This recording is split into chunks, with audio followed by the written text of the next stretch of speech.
Bismillahirrahmanirrahim. Assalamualaikum warahmatullahi wabarakatuh.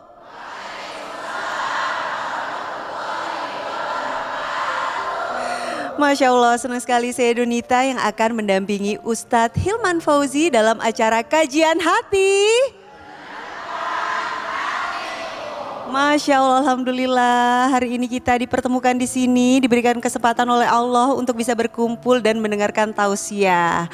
Nah, pemirsa yang ada di rumah dan para jamaah yang sudah hadir di sini, hari ini tema kita yaitu saat mawadah dijaga tak akan ada hati yang terluka. Untuk Aa Hilman menyampaikan tausiahnya, silakan Aa.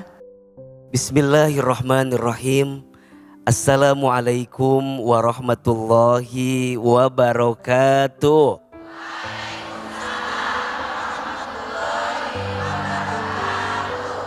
Bunda, cinta itu ibarat tanaman. Kalau nggak disiram, kalau nggak diberikan pupuknya, maka boleh jadi hambar rasanya. Betul? Begitulah cinta di rumah tangga. Tidak sedikit di antara kita ada yang merasa, kok kayaknya pasanganku berubah ya dari awal kita bertemu dengannya. Dulu sering nanya kabar, sekarang lebih sibuk lihat layar. Ada yang begitu? Dulu aku anggap dia rumah yang paling ramah, tapi ternyata hari ini dia hanya rumah yang hanya sekedar tempat singgah. Kadang kita melewatinya seakan-akan ya sudahlah Ustadz, memang udah begini takdirnya. Boleh jadi ada istilah serumah tapi tak sejiwa. Ada nggak? Di sini ada. Mana orangnya di sini? Kok Bunda keras banget? Ada katanya Bunda. Jangan-jangan tinggalnya bareng di rumah yang sama, tidurnya bareng di kamar yang sama, tapi boleh jadi hatinya tak bersama. Dan ini adalah masalah yang harus kita selesaikan sama-sama, betul? Karena cinta hadirnya bukan untuk dibiarkan begitu saja. Tapi cinta di rumah tangga hadirnya harus jadi jalan yang bisa mengantarkan mereka berdua untuk berjumpa dengan surganya Allah Subhanahu wa ta'ala. Maka bagaimana rumah tangga yang baik itu? Allah Subhanahu wa ta'ala menyampaikan dalam Al-Quran surat Ar-Rum ayat 21. Setidaknya ada 3 rasa yang harus kita miliki di rumah tangga agar rumah tangga kita mengantarkan kebaikan dan kebahagiaan. A'udzubillahi minasyaitonirrajim. Wa min ayatihi an khalaqalakum min anfusikum azwajan litaskunu ilaiha wa ja'ala bainakum mawaddatan wa rahmah. Inna fi dzalika laayatil liqaumin yatafakkarun. Kata Allah, dan di antara tanda-tanda kekuasaan Allah, Allah menciptakan untukmu pasangan. Yang pasangan itu Allah kumpulkan dalam mahligai pernikahan. Apa yang Allah inginkan pada rumah tangga itu? 3. 1. Sakinah. 2. Mawaddah. 3. Rohmah. 1. Rumah tangga itu harus ada sakinah. Apa itu sakinah? Rasa tenang dengan pasangan. Coba Ahilman tanya, Bunda sayang, kalau suami Bunda lagi ada masalah, lihat wajah Bunda, hilang gelisah atau tambah gelisah?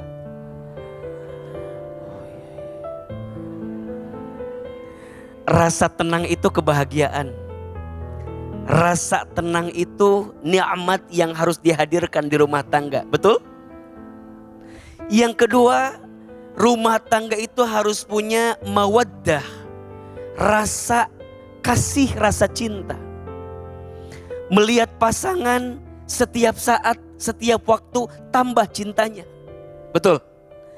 Ingat masa-masa awal yang membuat bunda memilihnya.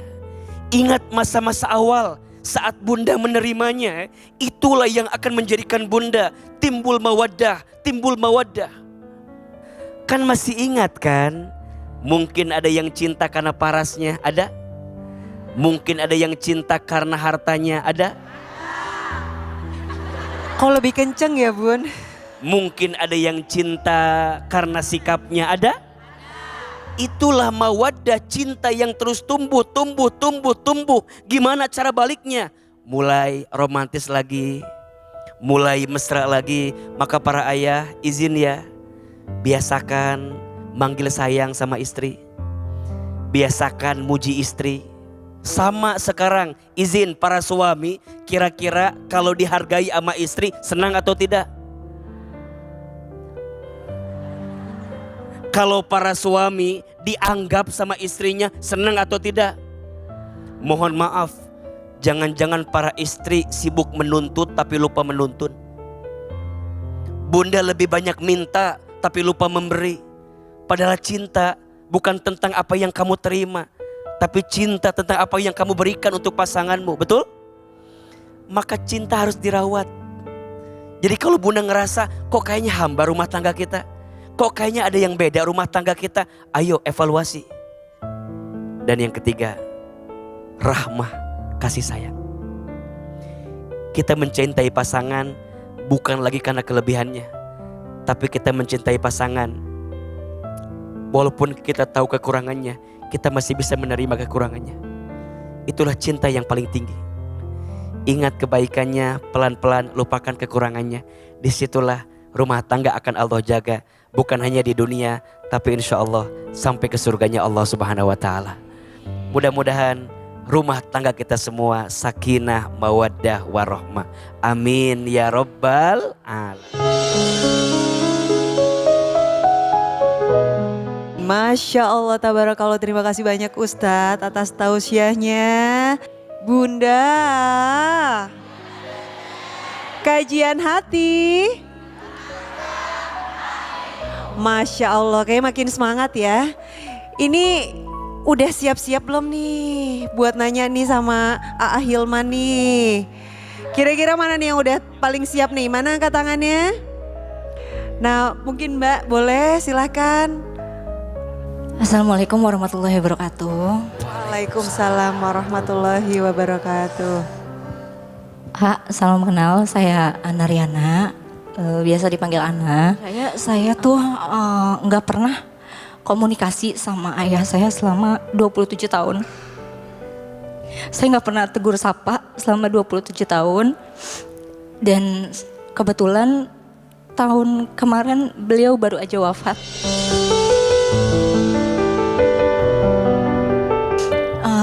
Sosok beliau tuh sangat ditakuti di rumah.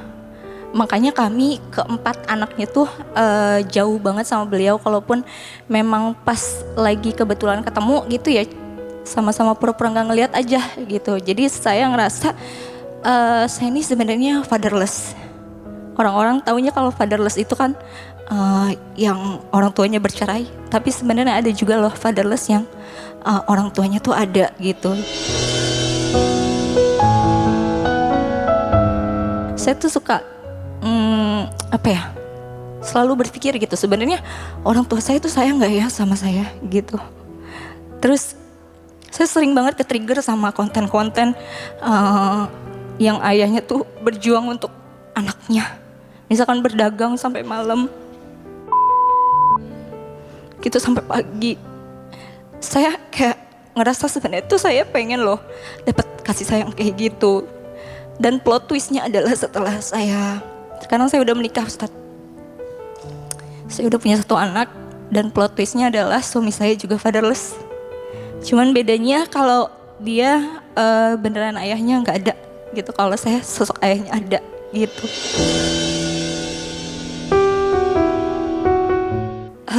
Kita pengen selalu mendoakan orang tua kita tuh masuk surga. Saya terus memupuk rasa itu gitu bahwa saya sayang kok sama bapak saya meskipun beliau seperti itu. Saya cuma pingin minta nasihatnya aja.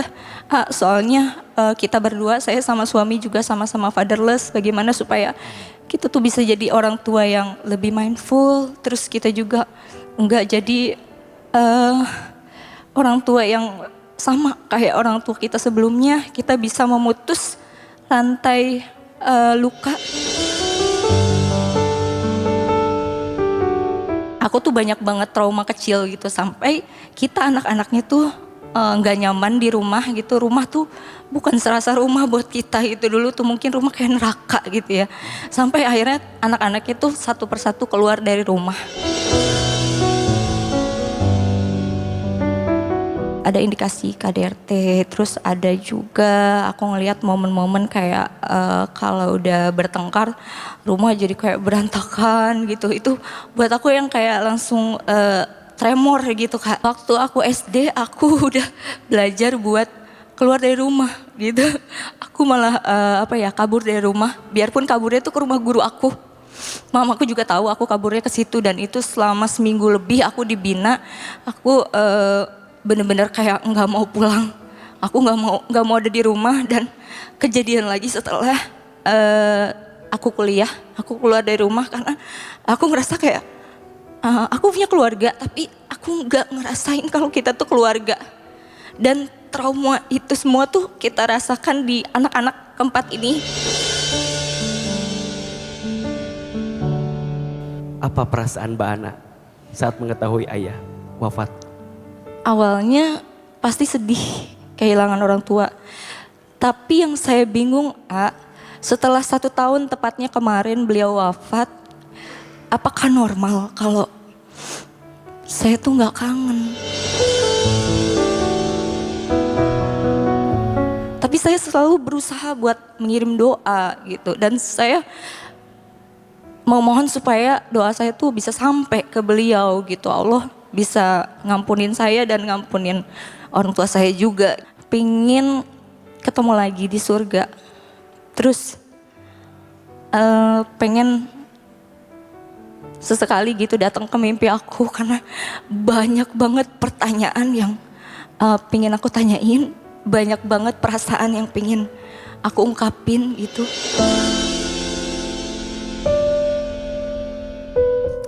Bunda,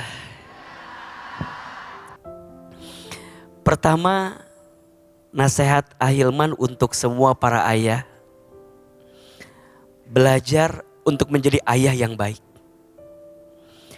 Ayah itu teladan, ayah itu role model, ayah itu contoh. Ar-rijalu qawwamuna 'alan nisa.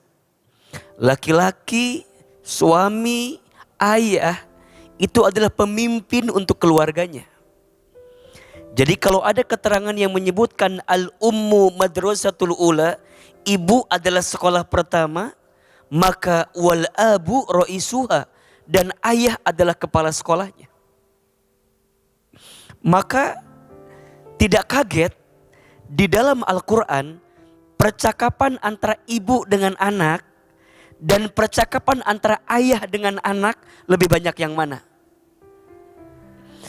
Ternyata lebih banyak antara ayah dengan anak. Percakapan ibu dengan anak disebutkan 4 kali dalam Al-Quran. Sedangkan percakapan ayah dengan anak disebutkan 14 kali dalam Al-Quran. Bukankah kita melihat bagaimana percakapan Nabi Yusuf dengan ayahnya, Nabi Daud alaihissalam? Ya, bukankah kita mendengar, mohon maaf, Nabi Yusuf dengan Nabi Yakub alaihissalam? Bukankah kita mendengar percakapan antara Nabi Ismail dengan Nabi Ibrahim? Betul? Bukankah kita mendengar percakapan Nabi Nuh dengan putranya Kan'an? Jadi percakapan antara ayah dengan anak itu sangat diperhatikan dalam Quran. Seakan-akan ini mengingatkan para ayah, sesibuk apapun harus punya waktu untuk bisa hadir bersama dengan anak-anak kita. Apalagi mohon maaf, anak kita perempuan. Karena cinta pertama anak perempuan itu harusnya siapa? Ayahnya. Karena laki-laki pertama yang dia lihat adalah ayahnya. Laki-laki pertama yang dia tatap adalah ayahnya. Manusia pertama yang dia dengar di telinganya suara siapa? Ayahnya. Maka jangan jadi fatherless. Jangan sampai anak kita ngerasa ayahnya tidak hadir di rumah. Dan ujungnya akan jadi rasa trauma yang begitu dalam untuk anak dalam bertumbuh di kehidupannya. Siapin waktu, siapin pelukan hangatnya, siapin sapaan akrabnya. Karena percayalah, bagi seorang ayah, semakin dia sayang kepada keluarganya, semakin Allah sayangi hidupnya. Bagi seorang ayah, semakin dia cinta sama keluarganya, semakin Allah cinta dalam hidupnya.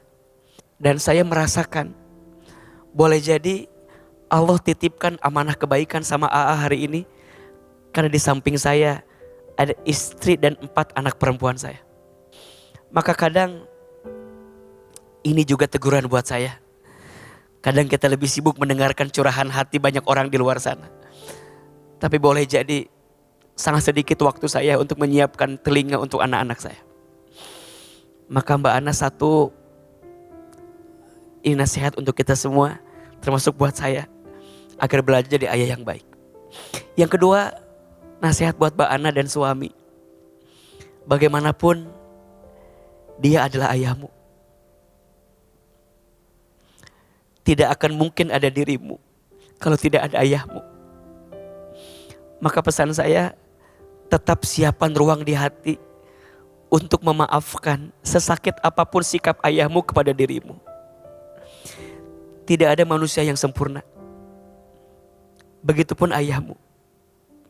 Tapi percayalah, apakah dia sayang sama engkau? Pasti sayang.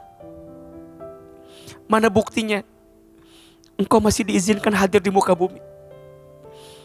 Tapi kadang sebagai seorang anak, kita mungkin kurang memahami love language-nya seorang ayah kepada kita. Tapi apakah kalau ditanya paling dalam, apakah seorang ayah sayang sama anaknya? Pasti sayang. Cuman kadang kita butuh waktu untuk memahami seperti apa rasa sayangnya. Sampai kita paham. Dan biasanya rasa sayang dan cinta itu semakin nyata setelah dia tiada. Dan engkau masih ada kebaikan yang engkau ingat dari ayahmu di balik semua kekurangannya. Maka ini pelajaran. Kadang sebagai anak, kita tidak cukup banyak tahu tentang isi hati orang tua kita. Tapi tugas kita adalah tetap mendoakan orang tua kita. Di namamu masih ada namanya. Di tubuhmu masih ada darahnya. Dalam karakter yang dibangun dalam dirimu masih ada sedikit dari apa yang dihadirkan oleh ayahmu. Jadi kalau mau benci, benci kelakuannya, jangan benci ayahnya. Kalau mau benci, benci dosanya, benci kekurangannya, jangan benci ayahnya. Dan ketiga, pelajarannya adalah ketika Mbak Ana dan suami sekarang dititipkan anak, yuk belajar jadi orang tua yang baik. Jangan mengikuti apa yang pernah salah kemarin, justru kesalahan kemarin dari orang tua kita jadi pelajaran agar kita lebih baik untuk menjadi orang tua ke depan. Setuju? Mungkin hari ini dapat rezeki yang baik, dapat keluarga yang baik, karena Mbak Ana pernah melewati rasa sakit yang begitu berat yang pernah terjadi. Orang lain aja punya salah, harus kita maafkan. Apalagi orang tua kita, ayah kita. Maka pesan saya, maafkan, doakan, ikhlaskan. Amin ya Rabbal alamin.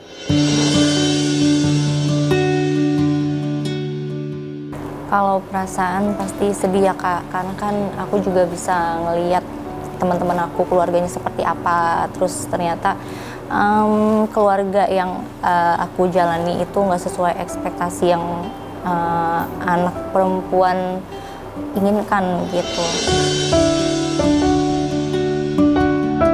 Aku sih sekarang memang sedang proses pemulihan untuk belajar memaafkan, menerima takdir sesuai yang Allah tentukan buat aku. Dan pastinya aku nggak pernah sedikit pun terbesit aku tuh benci sama orang tua aku, enggak. Aku terus selalu mendoakan. Pernah aku ngerasa kayak, kok mama tuh kuat banget ya, kok mama tuh kayak nggak pernah sakit ya. Padahal setelah aku jadi orang tua, aku jadi baru tahu ternyata jadi orang tua tuh emang kita nggak boleh nunjukin kalau kita tuh banyak masalah sama anak. Kita nggak boleh jadiin anak tuh tempat sampah emosi kita gitu. Aku tahu mereka juga berusaha, tapi mungkin itu adalah hal terbaik yang bisa mereka lakukan buat aku. Alhamdulillah tadi setelah sharing sama Ustadz, ya aku lebih ngerasa dikuatin lagi sih. Jadi yang tadinya tuh gimana ya, banyak banget pertanyaan gitu ya, sama Ustadz udah dijelasin dan jadi lebih tenang juga sih hatinya.